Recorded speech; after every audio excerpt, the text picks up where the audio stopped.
नमस्कार प्रिय भारतवासियों। योजना भय योजना राष्ट्रीय सेवा योजना।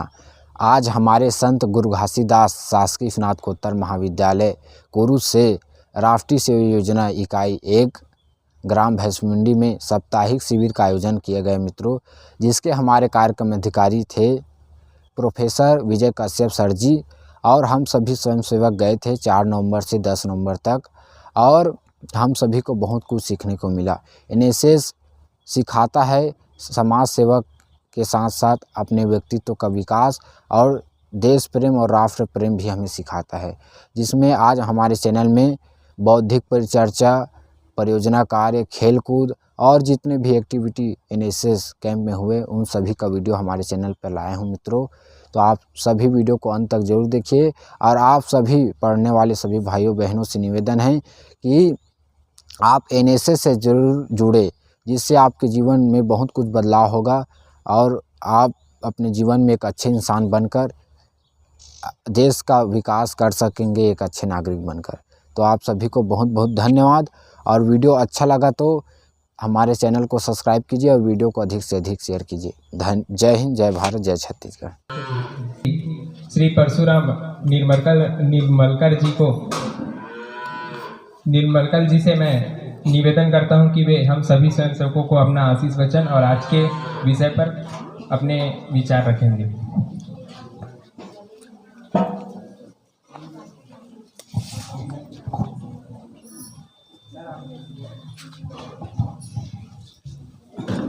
बोले भारत माता की जय। बोले स्वामी विवेकानंद की जय। नंद के आनंद की जय। हमारे बीच में फूलचंद कॉलेज से आए हमारे सर रजक सर, साथ में हमारे कश्यप सर जी, और आप सभी एनएसएस संत गुरु घासीदास शासकीय स्नातकोत्तर महाविद्यालय कुरुद के सभी छात्र। आज का जो विषय है वो है हमारा जैविक खेती, प्राकृतिक खेती और उन्नत, कैसे हम उन्नत हो सके खेती पर। इस विषय पे चर्चा करने का मुझे सौभाग्य मिला है। तो मैं आप सब से, अच्छा, इसमें से कितने लोग ऐसे हैं जो लोग खेती से जुड़े हुए हैं या खेती करते हैं? कितने लोग हैं जो लोग खेती से जुड़े हुए हैं या खेती करते हैं?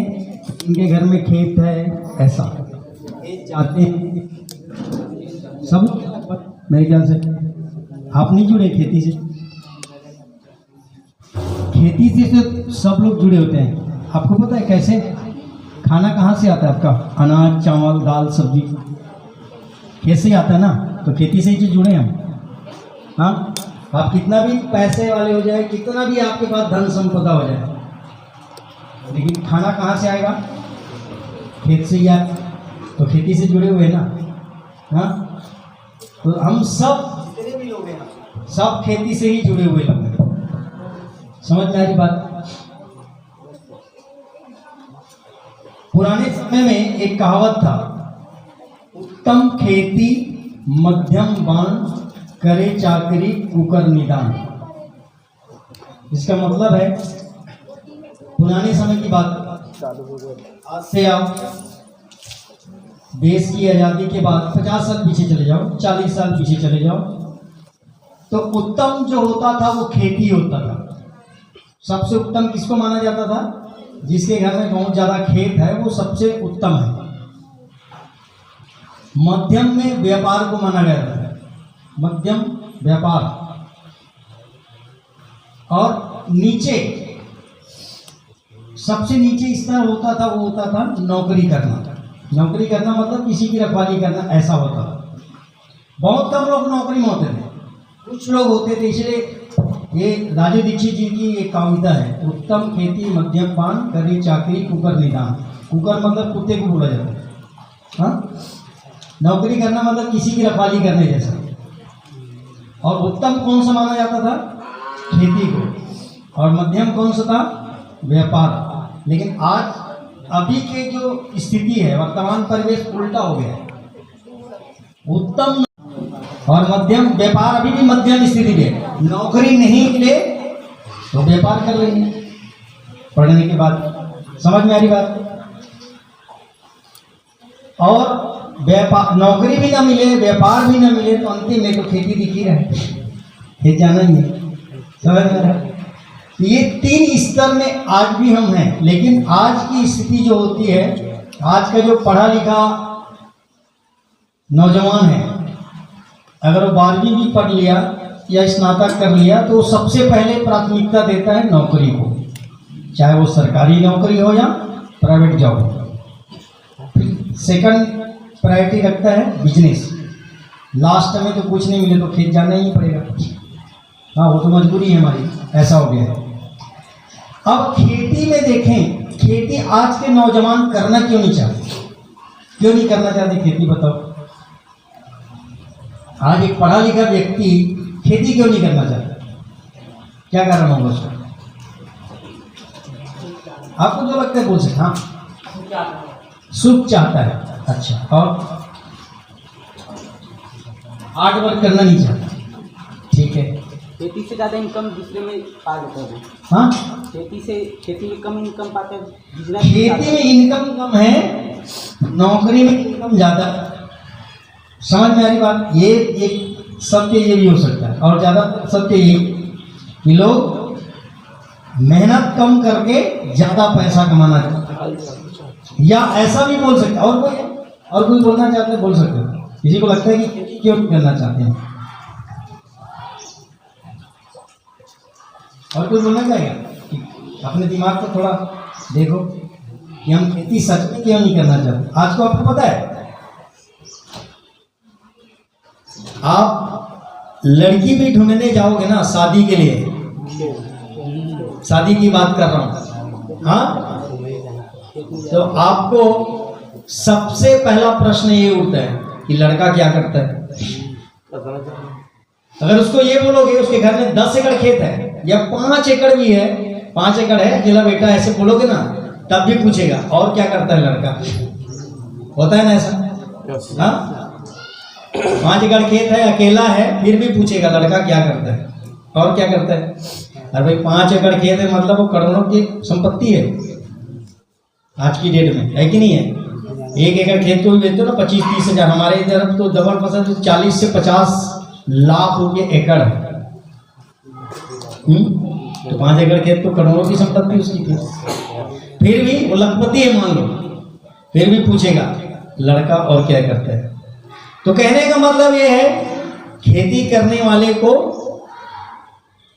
माँ बाप लड़की देना भी नहीं चाहते, पसंद तो नहीं कह सकते, वो प्रायोरिटी किसको देते हैं? नौकरी को, बिजनेस को, लेकिन खेती को नहीं देगा। 10 एकड़ भी खेत रहेगा तो भी पूछेगा और क्या करता है लड़का। और आज का जो पढ़ा लिखा जो नौजवान है वो खेती इसलिए भी नहीं करना चाहता क्योंकि खेती में लागत अधिक है, फायदा कम है। लागत ज़्यादा है आज की खेती में, मेहनत भी है, लागत भी है। अभी तो विज्ञान ने इतना तरक्की कर लिया तो बहुत सारी चीज़ों का आविष्कार भी हो गया। आपको रोपाई करने की जरूरत नहीं है, उसके लिए भी मशीन आ गया। निंदाई करने की भी जरूरत नहीं, उसका भी मशीन आ गया। सब कुछ हो जाने के बाद आपको दवाई छींटने की भी आजकल टेक्निक आ गया है, अलग अलग बहुत सारे। पहले जमाने में था पीठ में लाद के छींटते थे, आजकल पंप वाला आ गया। अभी तो दूसरा एक और ड्रोन सिस्टम आ गया, ड्रोन से भी आप दवाई छिड़काव, यहाँ से बैठे बैठे आप कंप्यूटर से भी दवाई छिड़काव कर सकते हो। 30 लीटर का पानी लेके ड्रोन स्प्रे भी कर सकते हैं। आधुनिक खेती है। हाँ, उसके बाद आपको मिंजने की भी जरूरत नहीं, हार्वेस्टर आ गया। पहला बड़ा हार्वेस्टर आया था, आजकल चैन सिस्टम हार्वेस्टर आ गया। तो मेहनत भी कम है आजकल तो, अगर आप टेक्निकल खेती करें तो। लेकिन फिर भी खेती नहीं करना चाहता, इसका मुख्य कारण है आय से ज्यादा लागत है खेती में। समझ में आ रही बात? आय से ज्यादा लागत है। और दूसरा, आप देखो अपने खेतों में आप कितना दवाई और खाद डालते हो। 1 एकड़ खेत है मान लो, कितने हजार का दवाई डल जाता है या कितने हजार का खाद डल जाता है, आप बताओ। आपके खेतों में 1 एकड़ खेत है अनुमान कभी लगाया?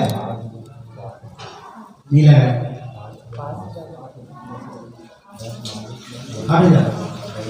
8,000 का खाद लग जाता है। 1 एकड़ खेत में कम से कम 2 बोरा डीपी डलता है आजकल, 1 बोरा यूरिया डलेगा, 1 बोरा पोटास डलेगा और जिंक सल्फेट और लगेगा। तो कम से कम 5 से 8,000 की दवा खाद लगती है। खाद की बात बता रहा हूं। और जितना खाद लगेगा उतना ही दवाई भी लगता है। ये एकदम प्रैक्टिकल है। जितना ज़्यादा आप खाद डालोगे खेत में हरापन आएगा, हरा आएगा तो कीट भी साथ में आता है, बीमारियां भी साथ में आती हैं। तो जितना दवाई खाद डाला उतना ही दवाइयां भी डलने वाली हैं। तो ये कह सकते हैं आप खाद और दवाई डाल के खेत को भी बीमार कर रहे हो और अपने आप को भी बीमार कर रहे हो। एक तो ये शरीर से अब शारीरिक रूप से तो नुकसान हो ही रहा है, आर्थिक रूप से भी नुकसान है। आपके खेत में पैदावारी कितना आता है? 1 एकड़ में कितना पैदावारी ले लेते? धान की मान लो बात करें, हमारे इधर तो धान ही है, 50 बोरा ले लेते हैं। कौन से गांव से?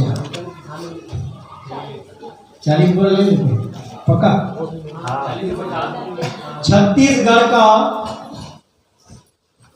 आकलन किया गया तो 17 कुंटल धान होता है पर एकड़, उससे ज्यादा नहीं होता। 17 कुंटल हाईएस्ट है वो। 17 कुंटल मतलब कितना बोरा हो गया आप अंदाज लगा लेंगे। 1 बोरा 75 का होता है, अंदाज लगा लो। तो 25 से 30 बोरा एवरेज आता है। ये छत्तीसगढ़ का एवरेज है। आप 17 कुंटल धान को आप बेचने जाओगे तो कितने में जाएगा? मंडी में आप बेचने गए तो धान की अभी रेट क्या है? 31 रुपये तो सरकार लेती है। अगर सरकार नहीं लिया वो तो सरकार का 5 साल रहता है, कोई भरोसा नहीं है। नहीं लिया तो 2200 रुपया 2000 के आसपास चल रहा है मंडी में। अभी मंडी का भाव तो नहीं है, तो मंडी में बेचे तो 17 कुंटल का कितना हुआ? 34,000 हुआ ना। अब लागत कितने हैं उसको जोड़, 8 तो 16,000 आपका दवाई और खाद का ही हो गया। रोपाई का अगर देखें तो रोपाई का 5,000 रुपये चल रहा है अभी आज की डेट में। हाँ ज़्यादा भी हो सकता है। तो कितना हो गया? 8 में 16 5 21 हो गया। ट्रैक्टर का जोताई और निराई दोनों लगता है 1,000 रुपये, उसका भी ले लो। कितना हो गया? 23-24,000 हो गया। अब आपका धान का बीज का अलग से लगता है। 1 एकड़ में कम से कम 2 से 2,500 का बीज लगे। आजकल किसान बीज भी लेके आता है, खरीदता है, अपना बीज का कभी उपयोग नहीं करता। हाइब्रिड चाहिए, ज़्यादा उत्पादन चाहिए।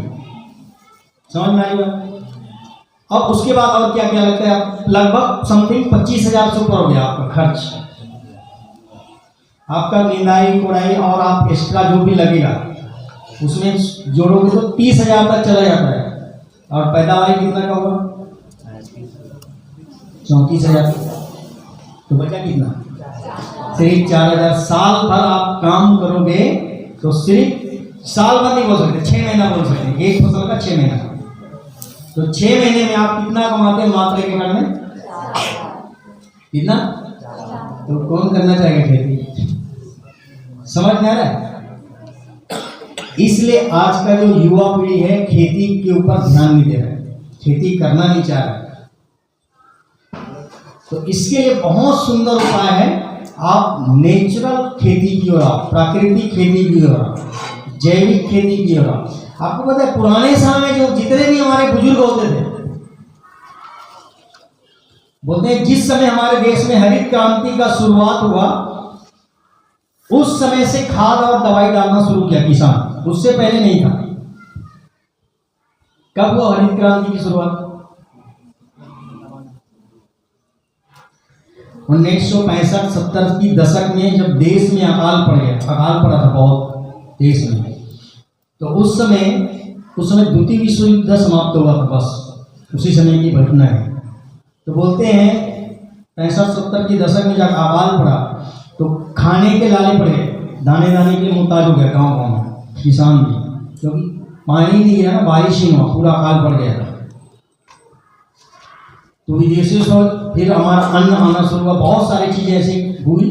और उसी समय बोलते हैं 1965-70 की दशक में हरित क्रांति का जब शुरुआत हुआ तो बोलते हैं द्वितीय विश्व युद्ध जब खत्म हुआ तो द्वितीय विश्व युद्ध के समय इतना केमिकल फर्टिलाइजर केमिकल अणु परमाणु बनाया गया था, उसमें बम बढ़ गए। और वो अणु परमाणु बम कैसे बना? रसायन से, उसी से तो बना ना। हाँ, तो बोलते जब युद्ध समाप्त हुआ तो इतने केमिकल और रसायन बन चुका था, उसको उपयोग कैसे किया जाए? तो उसका उपयोग किया रासायनिक खाद और दवाई बनाने में। और पहली बार जब हरित क्रांति के जब शुरुआत हुआ देश में, तो बोलते हैं किसानों को यूरिया डीएपी फ्री में देते थे। 1 एकड़ में 1 किलो फ्री किसानों को मिलता था। ऐसे हरित क्रांति जब शुरुआत हुआ, गाँव में ग्राम सेवक होते थे, वो ग्राम सेवक के माध्यम से किसानों को फ्री में देते थे। और जब पहली बार किसान खेत में 1 किलो यूरिया डीएपी पोटाश डाला ना, तो चमत्कार हो गया। जहाँ 10 बोरा, उस समय ज़्यादा उत्पादन नहीं होता था, 8-10 बोरा धान होता था, उससे ज़्यादा होता नहीं था। पहली साल जब डाला तो 20 बोरा हो गया, सीधा डबल हो गया। 1 किलो यूरिया डीएपी डाला तो डबल हो गया। तो भारत के किसान जहाँ चमत्कार है वहाँ नमस्कार है। चमत्कार देगा तो नमस्कार करेंगे। लालच बढ़ गया किसानों का, फ्री में मिलता था, फिर खुद से लेके डालना शुरू कर दिया। धीरे धीरे स्थिति ऐसी हुई, 1 किलो की जगह में आज कितना डाल रहे हैं? कितना डाल रहे हैं? 1 किलो की जगह में 1 बोरा तो यूरिया ही डल रहा है, 2 बोरा पोटाश डल रहा है, डीएपी डल रहा है, यूरिया डल रहा है और आपका पोटाश डल रहा है, और राखड़ अलग अलग बहुत सारे, और जिंक सल्फेट अलग। तो कितना आपको देखो बढ़ गया। 1 किलो की जगह में आज 5 बोरी डाल रहे हैं किसान। क्यों पता है? लालच।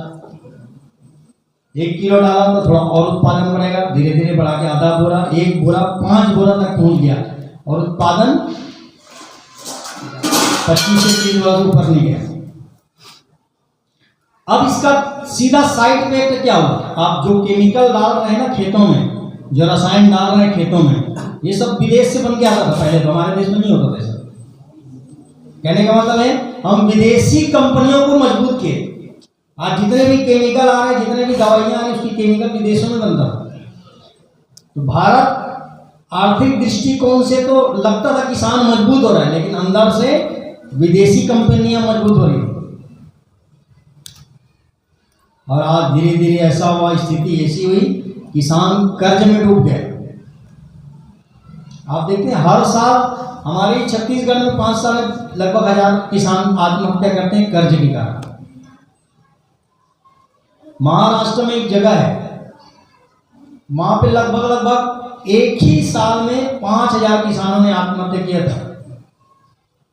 तो वहां पे सुभाष पालेकर जी हैं, हमारे आर्ट ऑफ लिविंग संस्था की ओर से उन किसानों के लिए नेचुरल खेती, प्राकृतिक खेती शुरुआत किया गया। और उसका सीधा एक ही फंडा है, आपके घर में गाय होनी चाहिए। कितने को घर में गाय है? बढ़िया, आप सब सौभाग्यशाली लोग हैं जिनके घर में गाय है। आपको पता है पुराने समय में जब हरित क्रांति की शुरुआत नहीं हुई थी, तब गाय के गोबर और गौमूत्र से ही खेती होती थी। बारिश में घुरवा होता था, घुरवा जानते हैं ना? आज का तो कचरा दान हो गया। घुरवा में बारिश का पूरा गोबर गौमूत्र इकट्ठा करते थे, और जैसी धान कटाई, फिर उन्हारी कटाई होता था रबी का, और खेत में वो किसान घुरवा का खाद को गाड़ा में ले जाके खेत में डालता था। यही होता था ना, और उसी से ही खेती होता था। और आपको बता दूं, आज भी जहाँ पे घुरवा का खाद डाला हुआ रहेगा खेत में, वहाँ का धान अलग रहता है। देखा कभी आप खेत में जाके घुरवा का खाद ऐसे रख दिए हो पूरा, फिर जैसी धान बोने का समय होता है उसको फैलाते हैं, और जैसे ही फैलाते हैं तो जहाँ पे घुरवा का खाद आप ज़्यादा इस मात्रा में रखे रहते हैं, वहाँ का धान हाइट रहता है, बहुत ज़्यादा ऊंचा रहता है और हरा रहेगा, तो उसका कलर कभी डाउन नहीं होगा। ये क्या होता है? आपको पता है गाय का जो गोबर होता है ना, और गौमूत्र होता है, उसमें जितने भी आप नाइट्रोजन, फास्फोरस, कैल्शियम, जो भी आप चीज डालते हैं, यूरिया में क्या होता है? नाइट्रोजन होता है। हाँ, डीएपी में क्या होता है? फास्फोरस, कैल्शियम होता है। एक होता है उसमें, केमिकल के माध्यम से डालते हैं आप। वो केमिकल जो आप डालते हैं गाय के गोबर और गोमूत्र में सबसे ज़्यादा होता है। जो भी नाइट्रोजन, फास्फोरस, कैल्शियम, जितने भी चीज़ आप डालते हैं, जितने भी धातु, वो सारे गाय के गोबर और गोमूत्र में होते हैं। और उस समय के आप एक प्रैक्टिकल चीज़ देखना, उस समय लोग 100 साल जीते थे। जिस समय गाय के गोबर से बिना खवाता दवाई से जब खेती होता था, लोग बीमार कम पड़ते थे, नेचुरल चीज खाते थे ना। आज क्या स्थिति, कितने साल जीते हैं? मनुष्य की आयु 100 साल बताएगी है। आपके गांव में कितने लोग हैं 100 साल के? एक भी नहीं होगा। हाँ, आजकल तो 35-40 में ही लोगों को शुगर बढ़ जाता है, बीपी बढ़ जाता है, अटैक हो जाता है, कैंसर की बीमारी हो रही है, बांझपन की बीमारी हो रही है, असमय बाल सफेद हो रहे हैं, झड़ रहे हैं। क्यों हो रहे हैं? सब केमिकल खा रहे हैं ना, कुछ नहीं है। हाँ, आप भिंडी देखो, भिंडी हरा हरा दिखता है, मार्केट में आता है, पता है आपको? उसको 2 दिन पहले उसमें दवाई डाला होता है। टमाटर दिखने में लाल लाल है, 2 दिन पहले इसमें दवाई डालते हैं, फिर मार्केट में आता है। तो आप हरा भिंडी नहीं खा रहे हैं, हरा लाल टमाटर नहीं खा रहे हैं, वो केमिकल खा रहे हैं, और उसका सीधा असर आपके शरीर में हो रहा है। आपको बताऊं, पूरा देश में सबसे ज्यादा फर्टिलाइजर का उपयोग होता है पंजाब, होता है ना? पंजाब में सबसे ज्यादा कैंसर के पेशेंट है। बीकानेर से पंजाब भटिंडा के लिए बीकानेर से गाड़ी चलती, ट्रेन कैंसर एक्सप्रेस, पूरा पंजाब से लेके जाते हैं।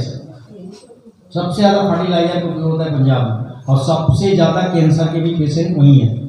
आपके गांव में देखो बहुत सारे कैंसर के पेशेंट होते हैं, हर साल 1-2 लोग मर ही जाते हैं कैंसर से। आपके गांव में 10-12 लोग ऐसे होंगे जिनको क्या बोलते हैं, बांझपन की बीमारी, जिनके बच्चे नहीं हुए। आजकल ये भी समस्याएं बढ़ रही है पुरुषों में, महिलाओं में। कासरगोड एक जगह है केरल का, तो बता रहा हूं, कासरगोड में काजू की खेती होती है वहां, केरल का कासरगोड। और काजू की खेती में आज से 35-30 साल पहले ना एंडोसल्फान नाम का एक जार होता है, खेत में आप डालते हैं, पता होगा। तो काजू की खेती में हेलीकॉप्टर से छिड़काव हुआ था एंडोसल्फान का। उस गांव में आज भी आप नेट में भी सर्च मार लेना, ये सत्यमेव जयते में भी दिखाया गया था।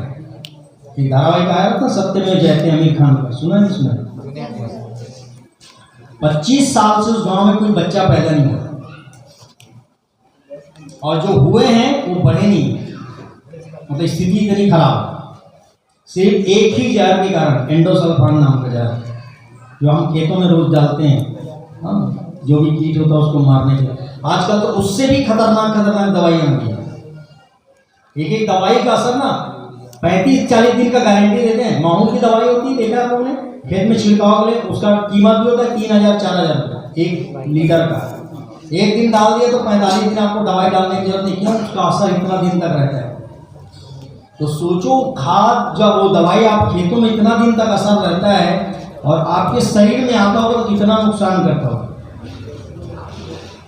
तो कहने का मतलब है, हम अपने आप को बीमार कर रहे हैं, दूसरा हम अपनी धरती माता को भी बीमार कर रहे हैं। आज खेत इतना कठोर हो गया है।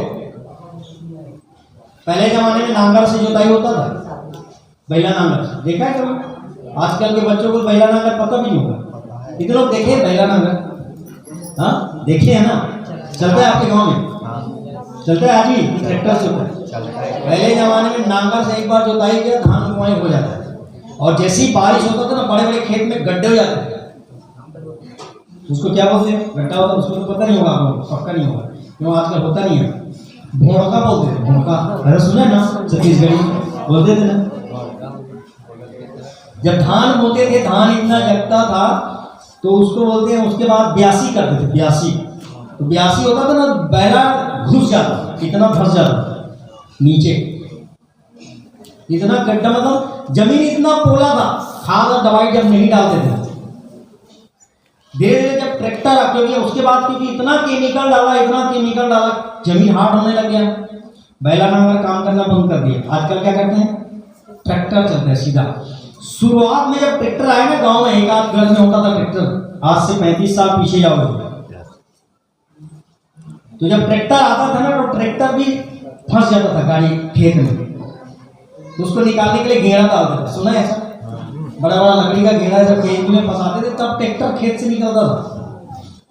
आज क्या हो रहा है, 3 बार 4 बार खेत में ऐसे दौड़ता है ट्रैक्टर, पता नहीं फुल स्पीड से जैसे रोड में चल रहा है। क्यों? जमीन हार्ड हो गया ना हमारा, इतना केमिकल डाला, खाद डाला, इतना दवाई डाला, पूरा जमीन कठोर हो गया। क्यों कठोर हो रहा है पता है? किसान का सबसे बड़ा मित्र कौन होता है? केचुआ। अब आप इतना केमिकल डाल रहे हो, इतना रासायनिक दवाइयां डाल रहे हो, तो केचुआ क्या होता है? मर गया कितना, और जो बचा है वो जमीन के अंदर बहुत नीचे जाके सुसुप्त अवस्था में बैठ गया। केचुआ का काम क्या होता है? केचुआ पृथ्वी में ऐसा प्राणी है जो एक तरफ से खाता है, दूसरी तरफ से हकता है, लेटरिन करता है, और ऊपर नीचे होता रहता है दिन भर, वो कुछ नहीं करता, ऊपर नीचे करते रहता है, बस उतना ही करता है। उसका वही काम है, जमीन को पोला कर देता है पूरा वक्त। समझ पाई बात? तो जमीन पोला होने से एक तो ये फायदा है कि जमीन आपका कठोर होने से बच गया। दूसरा, जब नीचे जाता है, ऊपर आता है, नीचे आता है, तो छेद करते जाता है, तो बारिश की पानी जो है ना नीचे जाकर रिस जाता है। आज जल स्तर घटने का एक बहुत बड़ा कारण ये भी है। वाटर हार्वेस्टिंग का काम करता था वो केचुआ। दूसरा, आपके खेत को पूरा करता था। तीसरा, केचुए का जो गोबर होता है ना, उसमें सबसे ज्यादा नाइट्रोजन और फास्फोरस होता है। आप नेट में भी, गूगल में भी सर्च मार लेना, सब पढ़े लिखे लोग। केचुए का जो गोबर होता है उसमें क्या होता है? तभी तो किसान का सबसे बड़ा मित्र बताया गया। जिस खेत में केचुआ नहीं हो, खेत हार्ड हो जाएगा। और आज का ट्रैक्टर से जोताई के बाद रोटावेटर चलाते हैं। रोटावेटर पता है क्या होता है? मिट्टी काटने का मशीन आ गया। जोताई नहीं हुआ तो उसको काट के ऐसे जोतते हैं। मतलब इतना हार्ड होते जा रहा है, पता नहीं अब इसके बाद और क्या आने वाला है। क्योंकि जमीन में रासायनिक खाद और रासायनिक दवाइयां अंधाधुंध चल रहा है अभी भी, और स्पीड और भी बढ़ेगा, इससे ज्यादा होगा, इससे भी खतरनाक होगा, होने ही वाला है। पहले एक आध बार दवाई डालते थे, आज तो 10-10 बार दवाई डालते हैं खेतों में। तो इससे बचने के लिए सबसे बढ़िया उपाय है, वो है प्राकृतिक खेती की ओर लौट जाओ। अगर आपके घर में गाय है तो गाय से भी आप बहुत सुंदर खाद और दवाई बना सकते हैं। आपको पता है एक देसी गाय एक दिन में कितना गोबर देती है? कितना किलो गोबर देता है? देसी गाय की बात कर रहा हूँ, जर्सी का मतलब नहीं है। जर्सी का गाय का गोबर ना दूध कोई काम का नहीं है, वो सुअर से ब्रीड से बना हुआ, उसको पीना भी मत, ना खाना भी मत, अपने घर में होगा तो बेच देना तुरंत। देसी समझ रहे ना, जिसका ऐसा कुबाड़ निकला हो, ऐसा प्लेन वाला जो गाय होता है ना, जिसका पीठ पूरा प्लेन होता है, वो गाय हाइब्रिड है, जर्सी। देसी गाय एक दिन में 10 किलो गोबर देता है। कितना? 10 किलो, और 10 लीटर मूत्र भी देता है। एक दिन की बात बता रहा हूं। अगर आपके घर में देसी गाय है, एक गाय से भी आप कम से कम 10 एकड़ की खेती कर सकते हो, एक गाय से। कैसे? आपको एक बहुत सुंदर फार्मूला तैयार करना है खेत में दवाई डालने के लिए या खाद डालने के लिए, देसी गाय के गोबर और गौमूत्र से। आप देखो एक दिन में कितना गोबर दे रहा है? 10 किलो। गौमूत्र कितना दे रहा है? 10 लीटर। दोनों को एक दिन का रोक के रखो और दोनों गाय के गोबर और गौमूत्र को मिक्स करो। कभी भी खाद जो है ना खेतों में गीला डालना है। क्यों पता है? गीला डालने से उसमें बैक्टीरिया ज्यादा होता है, सूखा डालने से बैक्टीरिया खत्म हो जाता है। तो गाय का गोबर और गाय का मूत्र 10 किलो गोबर, 10 लीटर गौमूत्र, दोनों इकट्ठा करो, उसको मिक्स कर दो एक कोई भी पात्र या ड्रम में, और उसमें थोड़ा कोई एक मीठा चीज डाल दो। आपके घर में कोई भी मीठा पदार्थ होता होगा, क्या होता है मीठा? गुड़ तो होता ही है गन्ने से, तो आप गन्ना डाल दो, आपको लेने की जरूरत ना पड़े, ये भी ध्यान रखें। फल होता है आपके घर में, पपीता होता है पका हुआ, केला होता है, सीता का फल होता है, मौसम के हिसाब से बहुत सारे मीठे फल आपके घर में ही होता है। कुछ नहीं तो गन्ना तो होता ही है। गन्ना को कूट के कम से कम 2 किलो गन्ना डाल दो, रस डाल दो उसके, या नहीं मिले तो गुड़ डाल दो 1 किलो, 10 लीटर गोमूत्र, 10 किलो गोबर, 1 किलो गुड़। और आपके घर में कोई भी एक आटा होता होगा, बेसन का आटा, चने का आटा, लाकड़ी का आटा, जो भी, उसका आधा किलो डालना है। घर में होता है, सबके घर में रहता है आपके। हाँ, तो 1 किलो गुड़ या कोई भी मीठा चीज, 1 किलो आधा किलो बेसन, और कोई भी एक मैदान का या पेड़ के नीचे का मिट्टी लेके उसमें डाल देना, 1 मुट्ठा मिट्टी, और सबको मिक्स कर देना। ठीक है, मिक्स करने के बाद 1 हफ्ते के बाद वो खाद तैयार हो जाता है, जिसका नाम है जीवामृत। आप नोट भी कर लेना, बना भी सकते हो, एकदम सिंपल फॉर्मूला है। क्या कर लेना है? 10 लीटर गोमूत्र, 10 किलो गोबर, आधा किलो बेसन, 1 किलो गुड़। अब इस सबको मिक्स करके 1 मुट्ठी मिट्टी डाल देना। मिट्टी क्यों डालना है? मिट्टी डालने से उसमें जीव और ज़्यादा पैदा होता है, कई लाख बैक्टीरिया उसमें पैदा हो जाते हैं। आप उसको मिक्स करके 1 हफ्ता रखो। अब अपने खेतों में जो भी आप फसल लगा रहे हैं, तो लगाने से पहले एक बार डाल, मान लो आप जराई धान छीट रहे हो, रोपा डाल रहे हो, तो रोपा डालने से पहले खेत को मताई करते हो, कोपर लगाते हैं ना, कोपर चलाते हैं ऊपर, तो उसमें इसको डाल देना। आप कैसे डाल सकते हो? कई तरह के डाल सकते हो। आप ऐसे छराने के डाल सकते हो, यहाँ से पानी जा रहा है वहाँ से धार में डाल दो आप। इसमें एक चीज याद रखना, जितना पानी, जितना गोबर डाला है उसका 10 गुना पानी भी मिक्स करना है। सीधा डायरेक्ट आप कोई भी फसल में डालोगे तो जल जाएगा। क्यों? उसमें नाइट्रोजन की मात्रा बहुत ज़्यादा है। गाय का जो मूत्र होता है नाइट्रोजन होता है, कोई भी चीज़ अगर उसमें गाय के मूत्र कहीं भी छिड़क दोगे तो पूरा जल जाएगा। समझ में आ रही बात? तो कितना पानी डालना है? 10 गुना। गोबर जितना डाला है उसका 10 गुना पानी, मतलब 10 किलो गोबर है तो कितना पानी लगेगा? 100 लीटर। 100 लीटर पानी में उसमें डालना है मिक्स करके। या आप रोपाई करो तो छड़ा देके डाल दो, या आप उसको लड्डू बना के छोटे छोटे लड्डू बना दो और पूरा खेत में पूरा फेंक दो खेतों में। ठीक है, ये 2-3 तरह से आप डाल सकते हो। तो ये आपको जैसी रोपाई करना है उसके जस्ट पहले, या आप जराई डाल रहे हैं या जो भी बोता खेत डालते हैं, आजकल बोते का में जराई डालते हैं या फिर रोपाई करते हैं, 2 चीज़ करते हैं किसान। उसमें आप डालो और हर 21 दिन में डालना है इसको खेतों में। कितने महीने का फसल होता है धान की? कितने महीने का? 3 से 4 महीने का फसल होता है ज़्यादातर ऐसी होता है फसल। 4 महीने का, 4.5 महीने का होता है। तो कितना लगेगा, कितने बार डालना पड़ेगा? अच्छा आप बताओ, खाद और दवाई कब कब डालते हो? कितने बार डालते हो खाद दवाई? 2 बार, सिर्फ 2 बार। हाँ, रोपाई करते हैं उस समय पहले डालते हैं, फिर रोपाई के 15 दिन बाद डालेंगे, फिर 21 दिन बाद डालेंगे, फिर 21 दिन बाद डालेंगे, ऐसे डालते हैं। कम से कम 4 से 5 बार डालते हैं। 4 बार तो डालते ही हैं। तो उतना ही आपको ये जो खाद बनाए हो ना उसको डालना है। इसका नाम है जीवामृत। आपके खेत एकदम हरे भरे हो जाएंगे। जैसे ही आप गोबर गोमूत्र, अच्छा आपको पता है कहीं पे भी आप देखना भाठे में या कहीं पे भी गाय गोबर कर देता है, वो गोबर जो है 2 से 3 दिन में गायब हो जाता है और उसमें ऐसे बुलबुले हो जाता है, मिट्टी जैसा। कौन खा लेता है उसको? केचुआ। मिट्टी में केचुआ है ऑलरेडी।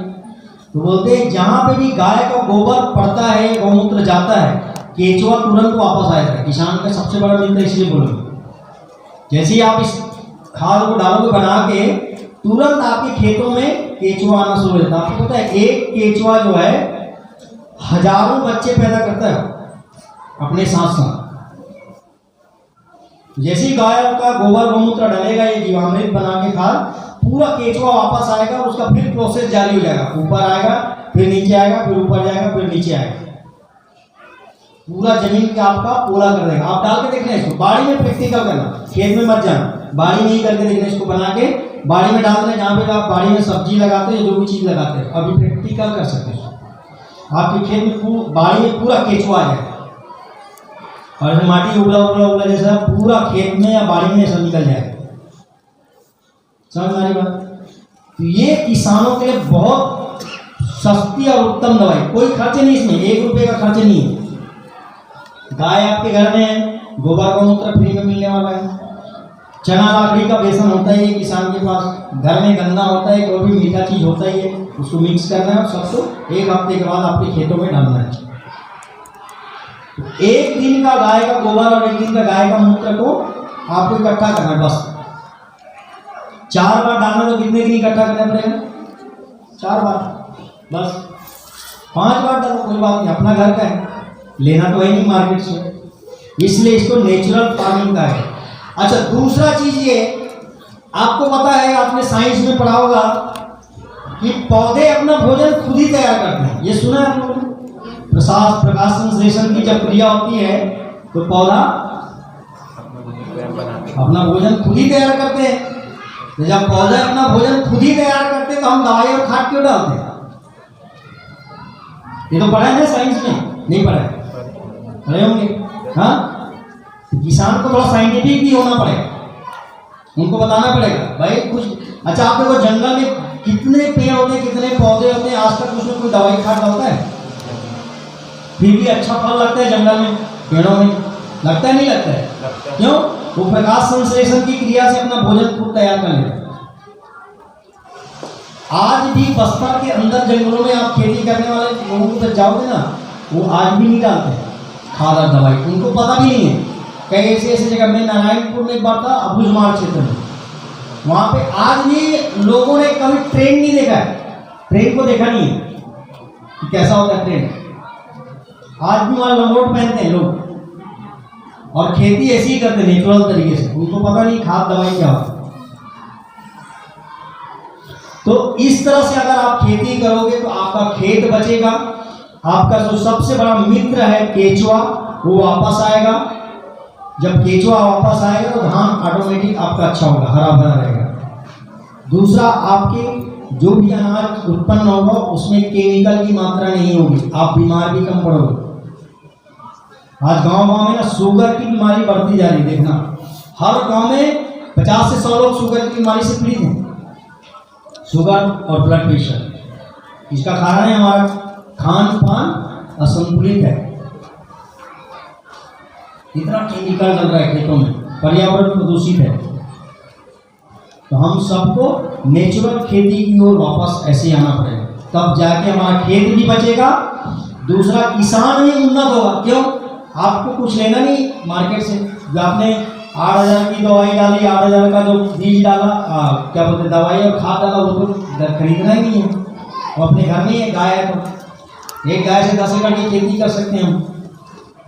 सिर्फ 4 दिन का गोबर और गोमूत्र इकट्ठा करना है, गोबर वैसे भी इकट्ठा हो जाता है, कुछ ज़्यादा कोई मेहनत नहीं है। और गाय की मूत्र इकट्ठा करने का सबसे बढ़िया उपाय है, सुबह सुबह गाय जैसे बैठा होता है, आप सुबह 4 से 5 बजे उठो और गाय को खड़े करो और पीठ में से 2-3 बार ऐसे सहलाओगे ना तो ऑटोमेटिक पेशाब करता है। बाल्टी टिका तो आप एक बार 1 लीटर निकल जाएगा, होता है ना ऐसे, गाय में प्रैक्टिकल है गौमूत्र। दूसरा, आप आजकल तो घर लेंटर लोगे ऐसा, आप ऐसा नाली ऐसा बना के गड्ढा रख दो, नीचे जाकर वो पेशाब इकट्ठा हो जाएगा, आपको कुछ करने की जरूरत नहीं। रात भर में जितना भी पेशाब करेगा वो सब इकट्ठा हो जाएगा, 10 लीटर एक ही दिन में इकट्ठा हो जाएगा, आपको मेहनत करने की जरूरत भी नहीं होगी।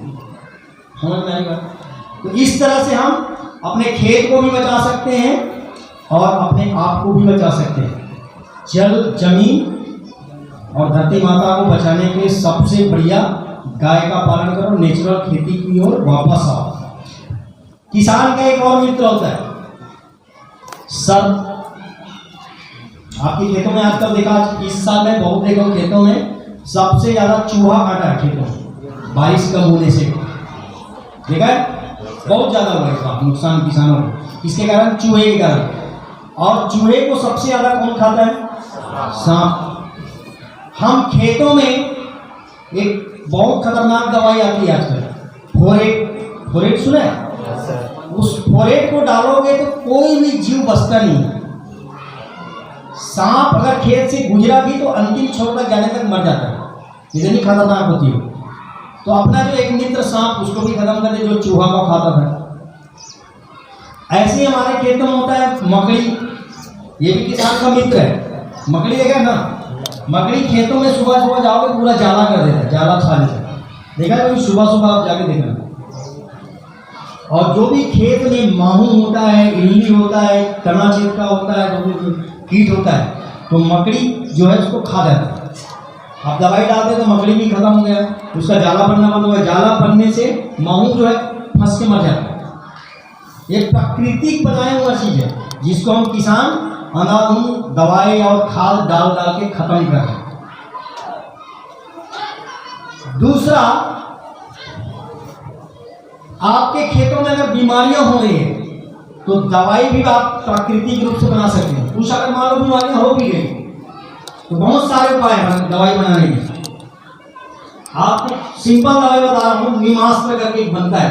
नीम का पत्ता लेना है 5 किलो, उसको थोड़ा पीस लेना, नीम का पत्ता 5 किलो और 5 लीटर गौमूत्र, ये दोनों को मिक्स करके बड़े से पात्र में 5 लीटर का जो पात्र है उसमें खौलाना है, अच्छे से डबकाना है। कलाई है आपके घर में जो भी पात्र है, बढ़िया का पात्र, कलाई वगैरह जो भी, और उसको खौला के 2 बार खौला के 15 दिन उसको या हफ्ता दिन उसको ठंडा रहना ढक दो। दवाई जब भी बनाना है, जीवाणु भी बनाना है या ये नीमास्त्र बनाना है, ठंडे जगह पे रखना है, धूप ना पड़े। धूप पड़ने से उसका जीव जो है खत्म हो जाता है। ये सिंपल उपाय नीमास्त्र बनाने का। नीम का पत्ता 5 किलो और 5 किलो गौमूत्र, दोनों को मिक्स करके खौलाना है, पानी में गर्म खौलाना है, पूरा उबलता हो। फिर ठंडा होने के बाद छान के उसको खेतों में छिड़को। जो चना छेद की दवाई बीमारी होती है ना, उसके लिए बहुत बढ़िया होता है। दूसरा बीमारी होता है माहू। माहू के लिए बहुत बढ़िया उपाय है ब्रह्मास्त्र बोलते हैं, इसका नाम ब्रह्मास्त्र है। जितने भी पत्ते हैं जिसको गाय नहीं खाती है, उन सभी पत्तों को कम से कम 5 प्रकार के पत्तों को इकट्ठा करना है। कौन कौन सा चीज है जो गाय नहीं खाती है? पत्ता नीम है, बेशरम का पत्ता होता है, गाँव में बेशरम समझते हैं ना, जिसका कोई बीज नहीं होता है, कुछ नहीं होता है, ऑटोमेटिक जग जाता है, उसका नाम बेशरम पड़ा है। कहीं मुनगा और अंडा का पत्ता, सीताफल, ये सब पत्ते हैं, इसको गाय नहीं खाती। तो जितने भी गाय नहीं खाती उसमें से कोई भी 5 पत्तों को 55 किलो इकट्ठा कर 5, और उसको भी गौमूत्र में डाल के खौलाना है। और 1 किलो तीखा मिर्च डालना है, जो एकदम तीखा, 1 किलो उसको भी कूट के डाल देना। आधा किलो लहसुन डाल देना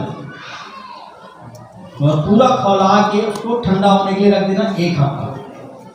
1 हफ्ते के बाद ऐसा दवाई बनता है ना, कोई भी कीड़ा हो खेत में उसको स्प्रे करो, खत्म हो जाएगा। 1 लीटर अपना जो स्प्रे होता है ना, कितना लीटर का होता है स्प्रे, जो इधर पीठ में लाद के ले जाते हैं, 10 से 15 10 लीटर का होता है ना स्प्रे, पीठ में लादने वाला। तो उसमें 1 लीटर के मूत्र जो आप ब्रह्मास्त्र बनाए ना, 1 लीटर डालना है और खेतों में छिड़कना है। 1 लीटर के लिए कितना लगता है? 10 स्प्रे लगता है।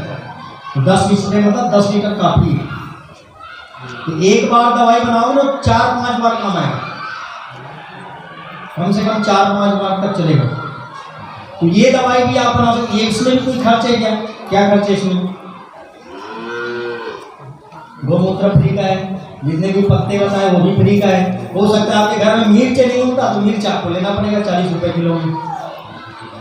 लहसुन लेना पड़ेगा ज़्यादा से ज़्यादा, लहसुन नहीं डालोगे तो भी चलेगा, मिर्च डालना चाहिए तीखा एकदम। तो मुश्किल से 100 रुपये का खर्च होगा, उससे ज़्यादा का खर्च नहीं है। आप 3000 रुपये लीटर में जो दवाई लेके आते हैं माहू का, उससे तो बेहतर है। हाँ, तो आप इसको खेतों में, इसका कोई साइड इफेक्ट कभी नहीं है। इसको डालने से खेत में आपके कीड़े तो मरेंगे, लेकिन आपके लिए कोई साइड इफेक्ट नहीं है। गौमूत्र गोबर शरीर के लिए अच्छा होता है, एंटीबायोटिक है, आपको पता ही है। इसीलिए तो आपको पता है जब आपके घर में त्यौहार होता है ना, तो सुबह सुबह हम आंगन की लिपाई करते हैं गोबर से। आज भी छत्तीसगढ़ में चलता है, इधर घर में होता है त्यौहार के दिनों में। आप त्यौहार नहीं है तो भी करो, एंटीबायोटिक है वो, गोबर गौमूत्र जो है, हाँ, लिखते हैं, छड़ा देते हैं, ऐसे करते हैं ना सब, हाँ, तो हमारे लिए अच्छा होता है। तो आप खेतों में डाल रहे हैं तो और फायदेमंद है, हमारे लिए अच्छा ही है। प्योर गौमूत्र को भी छिड़काव कर सकते हो पानी डाल के। 1 लीटर गौमूत्र 10 लीटर पानी डाल के भी आप खेतों में छिड़काव करें, बहुत सारे कीटाणु ऐसे ही मर जाते हैं। आपके खेत में होता है एक जंग की बीमारी का सुना है, पूरा काला लाल लाल जैसा पत्ते में हो जाता है, जंग लग गए बोलते खेत में, नहीं देखा?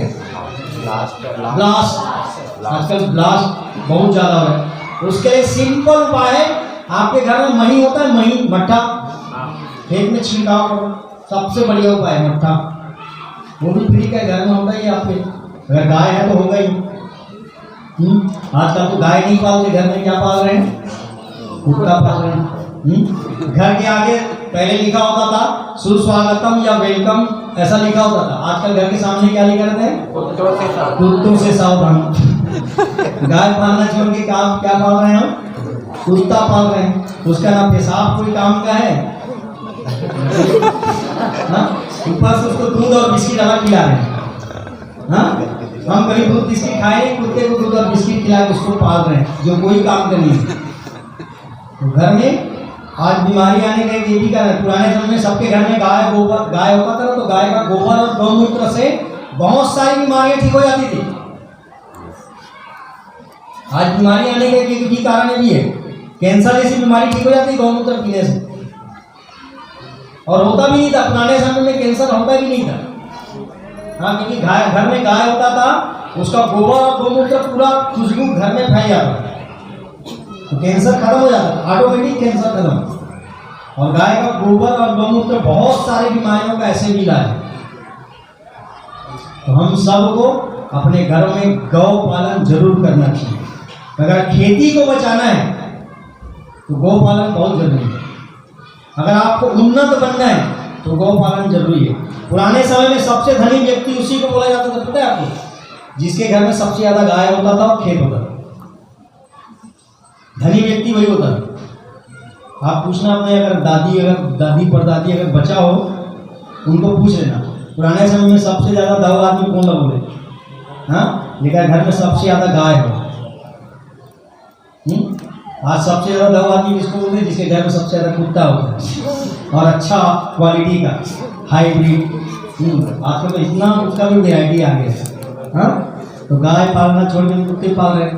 तो गौ माता की सेवा भी हो जाएगी, साथ में आपका खेती भी उन्नत होगा और आप बीमार कम पड़ोगे।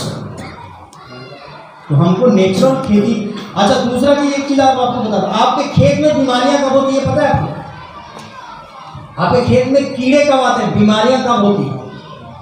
सुना है कभी अपने घर के लोगों से कि खेत में बीमारी हो गई, कब हुआ? मौसम खराब हो गया तो, हाँ, ये ठीक है, इनका भी कहना। और मौसम ज्यादातर खराब कब होता है पता है?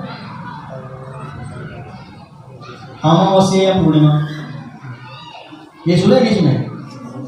पुण्य आए तो कैसे बदल आते, कैसे सुन कहते हैं लोग, पुराने बुजुर्ग लोगों को पता है, वो लोग बहुत साइंटिफिक थे। और कोई भी जीव की जो उत्पत्ति है ना, वो अमावस्या या पूर्णिमा में ही होता है। अंधेरी पाक सुने नहीं सुने? आप घर में पूछना, कोई भी जीव की उत्पत्ति आपके घर में, अगर गाय अगर गर्भ में है तो बच्चे को जन्म कब देता है? माँ अगर गर्भ में है तो बच्चे को जन्म कब देता है? पूछना, उसका एक ही साइंटिफिक है, पुण्य। जब भी पूर्णिमा होता है, कोई भी जीव की उत्पत्ति होता है। तो आपके खेत में भी अगर कीट आ रहा है, अगर कीट पैदा हो रहा है, तो उसका भी समय वही है। हर 1 महीने में 2 बार होता है, 15-15 दिन का अंधेरी पाक, अंजोरी पाक, शुक्ल पक्ष और कृष्ण पक्ष। तो किसान को दवाई कब डालना है? पूर्णिमा आने से पहले 3 दिन, ताकि कोई जीव अगर पैदा होना रहे तो ऑटोमेटिक मर जाए, पैदा ही ना हो। जब खेत में कीड़ा ही पैदा नहीं होगा तो बीमारी नहीं होगा, बीमारी नहीं होगा तो खेत आपका स्वस्थ रहेगा। जो भी आप फसल लगाए, जो भी धान का, लकड़ी का, चना का, गेहूं का, जो भी आप बाड़ी में सब्जी लगाए, तो बीमारी भी कम आएगी। तो किसान को थोड़ा साइंटिफिक समझना पड़ेगा कि दवाई कब डालना है, और खाद कब डालना है। समझ में आई बात? तो ये सारी चीज़ों को समझेंगे तो हमारा खेती जो है उन्नत होगा, खेत आपका किसान उन्नत होगा, और आपकी जो गौ माता आपके घर में होगी, और बहुत सारी बीमारियों से हम बच सकते हैं। पुराने समय में लोग 100 साल जीते थे, हम भी जी सकते हैं। आज भी हमारे आसपास बहुत सारे किसान हैं जो हमारे आटा फ्लिम से जुड़े हुए हैं, वो लोग खेती कर रहे हैं। हमारे गांव में 2-3 लोग, 3-4 किसान हैं जो धान को बेचने के लिए बोते हैं उसमें नहीं डालते, केमिकल डालते हैं फुल। लेकिन जिस खेत को खुद के खाने के लिए धान उगा रहे ना, उसको तो कम से कम अच्छा होगा, क्योंकि उसको आपको खाना है। उसमें आप केमिकल फर्टिलाइजर का उपयोग ना करो तो सबसे अच्छा ये गोबर गौमूत्र का बना हुआ खाद और दवाई डाल, तो आपका खाने के लिए अच्छा फसल मिलेगा, अच्छा धान मिलेगा, अच्छा चावल मिलेगा, तो आप उन्नत रहोगे। खाद बनाने का बहुत सारा टेक्निक है प्राकृतिक खाद में। आपके घर में, आपके गांव में जो भी जानवर मरता है उसको क्या करते हैं आपके गांव में? हमारे गांव में एक किसान है, बहुत जोरदार उसका टेक्निक अपना है। क्या करते हो आप लोग? माठा में ले जाके छोड़ देते, ऐसे ही करते हैं ना, सब तो हम ऐसे ही करते हैं। अगर वो गाय जो मरा है, जो भी आपके घर में जो भी जानवर अगर मरा हुआ है पशु, उसको आप नीचे जमीन में गड़ा दो, उसमें नीचे कुछ प्लास्टिक का कोई चीज रख दो और नीचे दफना दो और ऊपर से फिर ढक दो। तो 6 महीने के बाद सिर्फ हड्डी बचता है, बाकी चीज गायब हो जाता है। तो हड्डी को जैसे ही निकालोगे उसके बाद नीचे खाद बन के तैयार हो जाता है, उसका नाम है समाधि खाद। ये खाद इतना पावरफुल है ना, आप अपनी सब्जियों में डाल के देखना। हमारे गांव में उसको 100 रुपये किलो में बेचता है, समाधि खाद बोलते हैं उसको। गाय मरता है उसको नीचे जमीन पर गड़ा देते हैं, 6 महीने बाद हड्डी को निकालता है, जितना बचा तो पूरा खाद बन जाता है, इसका नाम है समाधि खाद। अगर आप सब्जियों में डालोगे ना, इतना सब्जी होगा आप सोच भी नहीं सकते, इतना खतरनाक होता है खाद। आप अपने गाँव में ऐसा कर सकते हो। जो लोग सच में नेचुरल खेती की ओर आना चाहता है, अपने खेतों को बचाना चाहता है, तो जरूर करना। बीमार पड़ना चाहता है, अपने परिवार को बीमारी से बचाना चाहता है, ये जरूर करना। इसका नाम है समाधि का। दूसरा एक प्रैक्टिकल आपको बता रहा हूं। आप देखना, आपके घर में सब्जी साफ करते हैं, कोई भी सब्जी करते हैं साफ, तो उसका वेस्ट को क्या करते हैं? जो बच जाता है उसको, कचरा को, सब्जी अच्छा छीलने के बाद उसका छिलका निकल जाता है। अच्छा सब्जी को हम बनाते हैं, छिलका को क्या करते हैं? फेंक देते हैं, है ना, ऐसे करते हैं ना। तो क्या करना, आप जो भी छिलका बचता है, जितने भी सब्जी का, कोई भी सब्जी हो, वो सभी छिलकों को आप इकट्ठा करो। अगर वो 5 किलो हो गया, 5 किलो छिलका इकट्ठा करो, या 1 किलो हो गया, तो 1 किलो छिलका में 2 लीटर पानी और 1 किलो गुड़ डाल देना, और उसको कोई बॉटल में ऐसे भर के रख देना, या कोई डब्बे में भर के रख देना। 3 महीने बाद जबरदस्त खाद तैयार होता है। आप लोग जो खेतों में जिंक डालते हैं ना, जिंक क्यों डालते हैं? धान में अच्छा कंसा है, अच्छा हरा भरा और जल्दी वो बढ़े, इसलिए जिंक डालते हैं। तो वो जिंक का काम करता है, जिंक बन जाता है वो सीधा। करना क्या है, जितना छिलका है आपके गाँव घर में, जो भी सब्जी का छिलका इकट्ठा करता है, कोई भी सब्जी हो, वो छिलके को आप फेंक देते हैं, उसको इकट्ठा करो, 1 किलो, 2 लीटर पानी डालना, उसमें थोड़ा गुड़ डालना, और उसको 3 महीने रखना है, और रोज उसके ढक्कन को ढीला करना, नहीं तो फट जाएगा। इतना उसमें एनर्जी आ जाती है, ऊर्जा पैदा हो जाती है, गैस बन जाता है। हर दिन उसका ढक्कन ढीला करना, खोलना नहीं, पूरा ढीला करना, गैस निकलेगा, फिर टाइट कर देना रोज। या डब्बा में डालें तो ढक्कन थोड़ा खोल के फिर वापस। 3 महीने के बाद पूरा खाद तैयार होता है। आप खेतों में डालो उसको, 15-15 दिन में, 21 दिन में, खेत आपका हरा भरा रहेगा। अलग से जिंक डालने की जरूरत नहीं है। तो इतने सारे चीज हमारे आसपास हैं, हम उन सभी चीजों से खेती कर सकते हैं, अपने खेत को उन्नत बना सकते हैं। और जब खेत उन्नत होगा तो किसान भी उन्नत होगा। आप लोगों ने एक सुना होगा अन्नदाता। अन्नदाता कौन है? अन्नदाता कौन है? अन्न देने वाला कौन है? किसान है ना। जब भी आप खाना खाने के लिए बैठो तो खाना खाने के समय आप सब लोगों को पता होगा मंत्र उच्चारण करते हैं।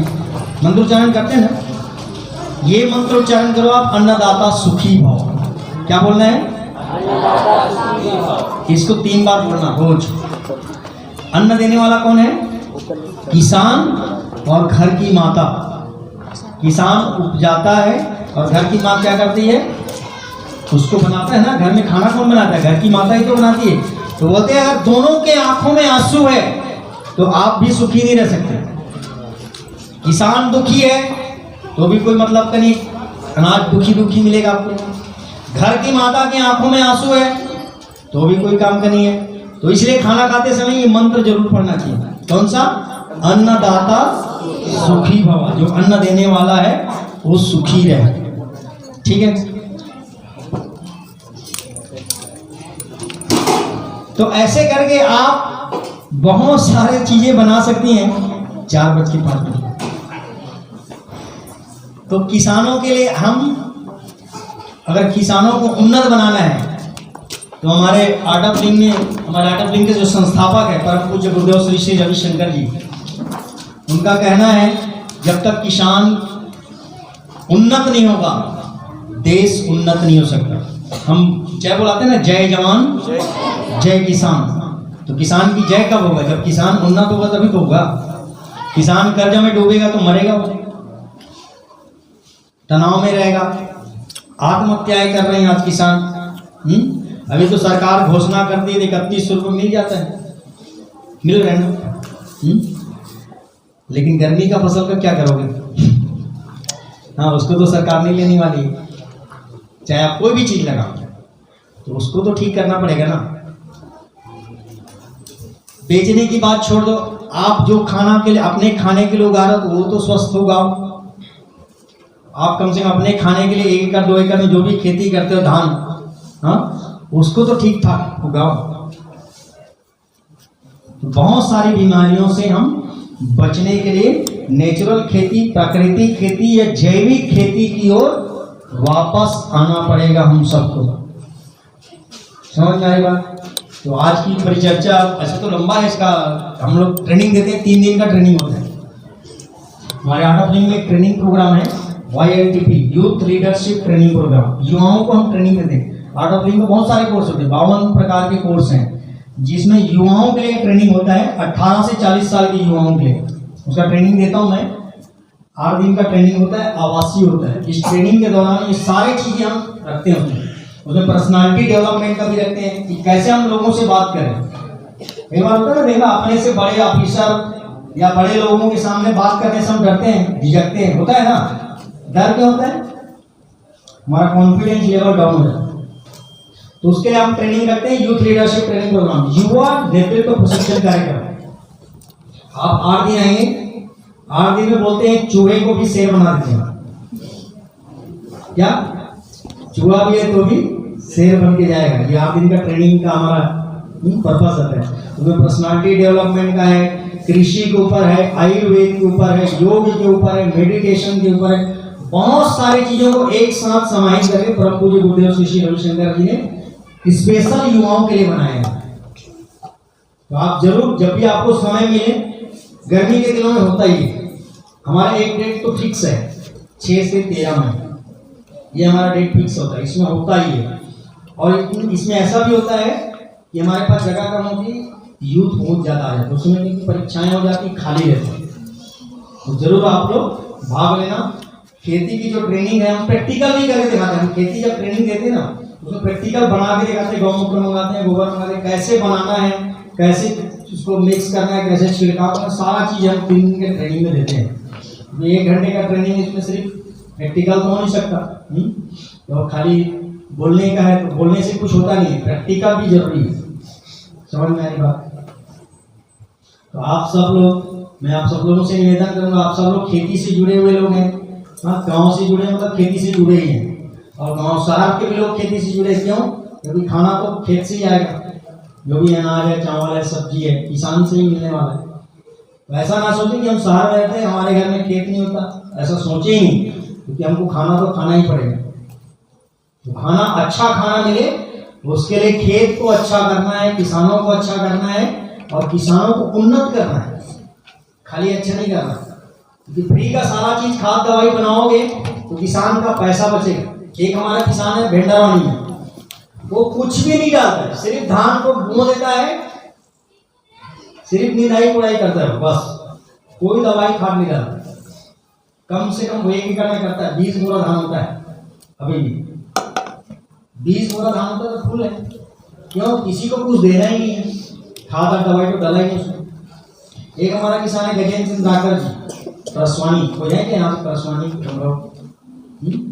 वो किसान 6 एकड़ में करता है और उसका जो चावल है 100 रुपये किलो में बेचता है।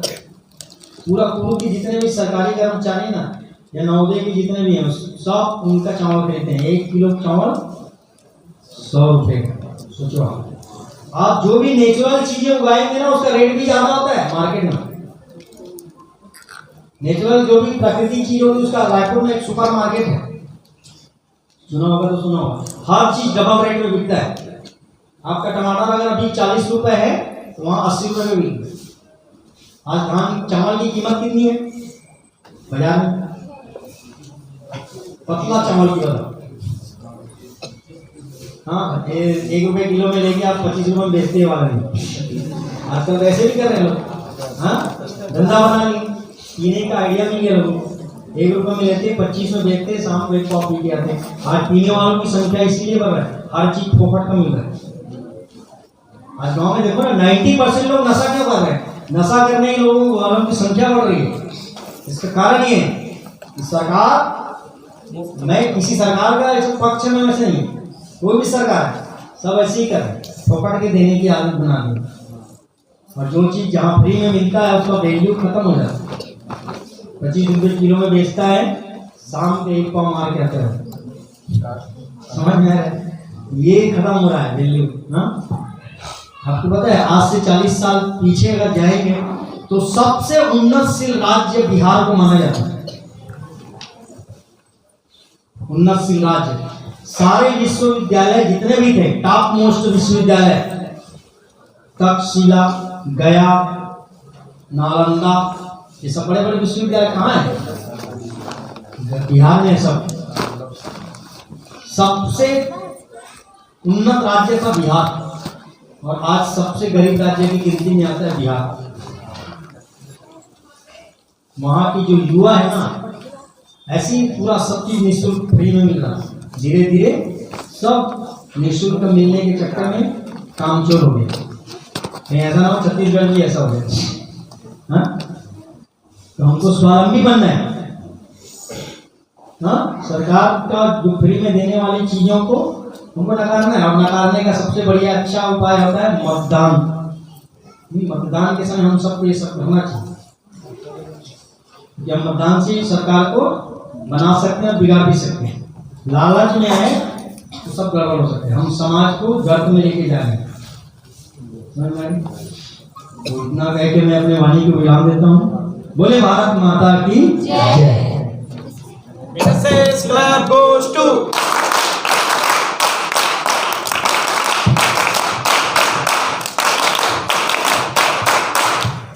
बहुत बहुत धन्यवाद सर। आपने जैविक खेती के महत्व एवं आवश्यकता पर प्रकाश डाला, साथ ही रासायनिक खेती से होने वाले नुकसानों से हम सभी स्वयंसेवकों को अवगत कराया।